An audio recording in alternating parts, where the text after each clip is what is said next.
Do you also try to convince yourself that something irrational is actually a splendid idea to do, and even that traveling far distances to buy something expensive that you don't really need is actually like a fantastic idea if you just come to think about it? And that's exactly what I'm doing. I'm about to take a train to travel over 10 hours down to south in Sweden to buy a thing that kind of makes no sense that I should buy, but it will be awesome. So I just woke up here in Stockholm, the capital of Sweden. I used to live here for like 6 years, so it's fun being back here in the city. Also now, especially when I like live far up north on a rural farm in the north in the mountains, then it's like extra nice seeing, people again. Anywho, what I'm maybe about to buy myself, it's not here. So we actually need to take another train a few hours further south.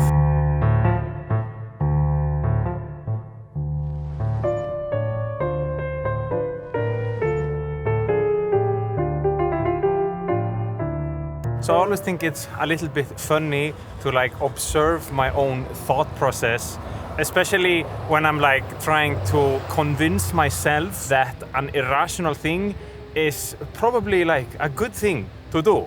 Do you do this as well? For instance, what we're about to like take a look at today, I've been like telling myself that this is good for safety, especially now that we live far up north, and also that it's gonna be like good for my photography.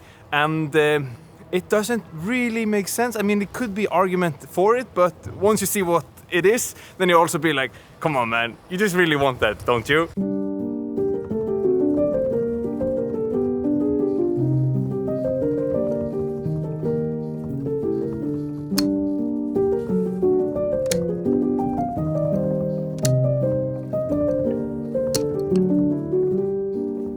Alright, so I'm not sure if you guys have guessed it, but what I've decided to buy is this here. Look at this!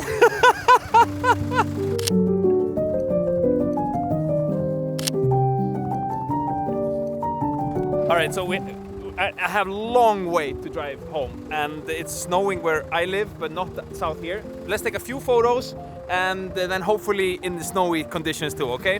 This test is, yeah!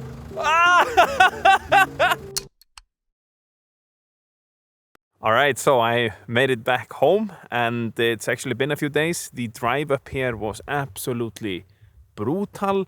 Not only is it like a far distance, but also because the car here, it's currently on mud tires.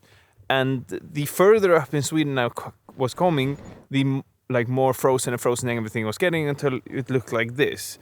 And these tires are great in mud conditions and gravel road, but when it's totally frozen because they touch the ground so much, then it was a little bit slippery. So I was driving pretty slowly to get up here safely, you know. Now for those of you who are concerned about my safety, then I've already ordered some epic like studded tires, super they should be good. At least the cost pretty much. I don't think like there will be only potatoes to eat for the coming days, my friends.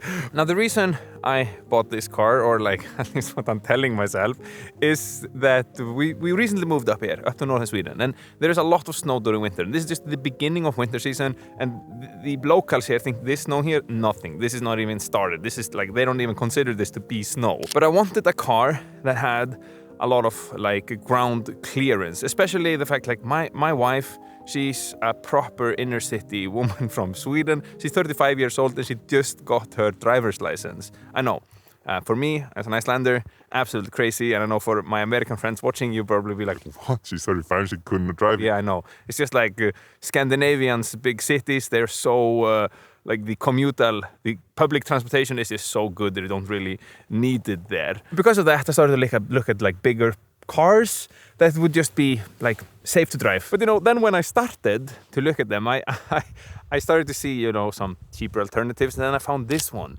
And the truth is, I've wanted to have a Jeep or a Defender for as long as I remember. I come from a like pretty adventurous family in Iceland, and cars like these have been around me quite a lot, but I've never had one myself.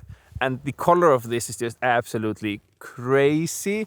And I don't know, what do you guys think? isn't this, I mean, I'm just kind of in awe and shocked, and it just, looking at it, to me, it's just parked outside my studio, so I'm looking at it every day now, and it just fills me with so much joy. I mean, this just screams adventure. It just screams on you, like, take me out, drive me somewhere to a cool place, and just, have fun. Plus, we have a tent box, do you say that? A roof tent up there. So I'm probably gonna sell my camper van, or I can't be an owner of these many cars. So the camper van is gonna be up for sale right now. But this, I mean, it's just a beauty, and photographing it, I mean, it pops out everywhere and it just looks so rugged and sick.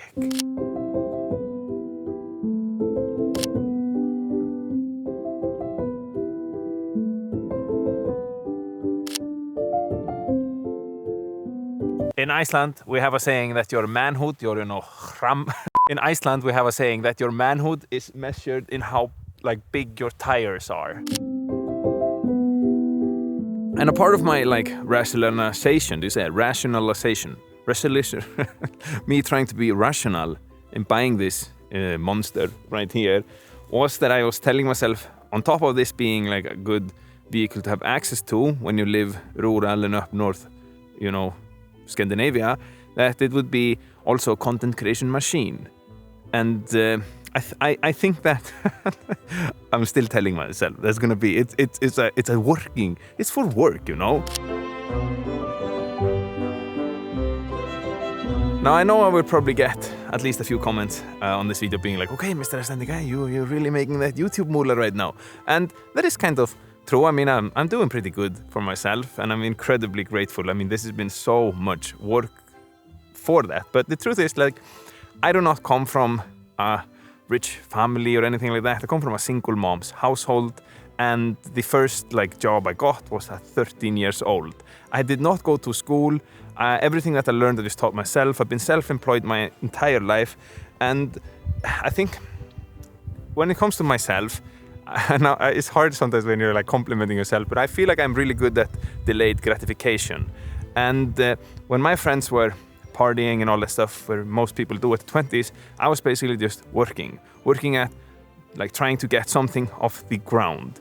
And I mean, even last year, me and my wife were living in a 1-bedroom, 40 square meter apartment with 2 kids. That was rough. I mean, theoretically, we had enough, she has a good salary, I have a decent salary, we could theoretically go get loan and buy something, but I feel that the loaning system, how it looks like at the moment, is just such a trap for lower and middle income people, because everybody I know is just buying stuff that they don't really can afford, but they want to, because it feels so easy to just sign your name here and get it, but then you're just paying it later on. You understand what I'm trying to say? So personally, I've just always tried to live by the rule that if I cannot really afford something, if I'm able to buy it a few times over, especially when it comes to consumer things like cars or whatever, then I can't afford it. I think there is an argument, or I know there's an argument made for houses and apartments and everything like that, because you have to live somewhere, and also those go up in prices. But I think you don't, many people, at least I see, you don't need this big of a house. So yeah, that's just I'm a little rant on the economics. But this is a photography channel, and my friends, taking picture of this is just easy. It's like being in Iceland. When you're in Iceland, you just take photos anywhere, and you come out with a massive print. It's kind of like that,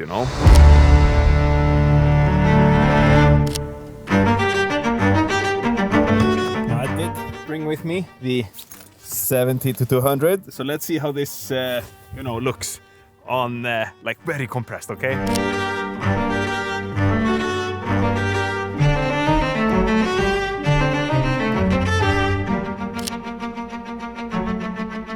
I'm just so excited at the moment, and I think my kids will have to be okay with that there won't be any big presents. Papa has already spent all the money on a vehicle, and then we will just eat potatoes for the rest of the month.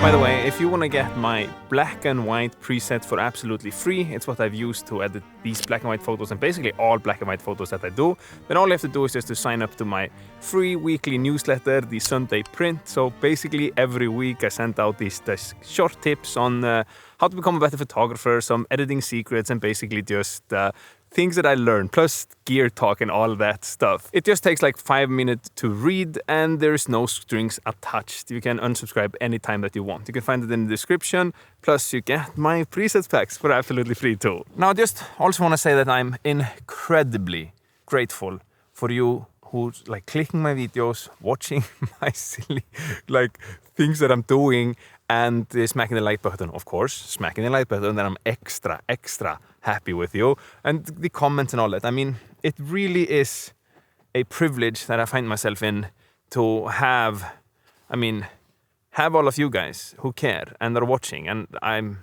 just so thankful, and from the bottom of my heart, like, thank you. And I know that we're gonna have so much fun with this vehicle. Not only just photographing it is fantastic, but also all the adventures that are coming. Anyhow, lately I've been like struggling a little bit, or a lot, kind of, with my photography. And if you want to find out how and like with what and why, then my friend, you should watch this video next.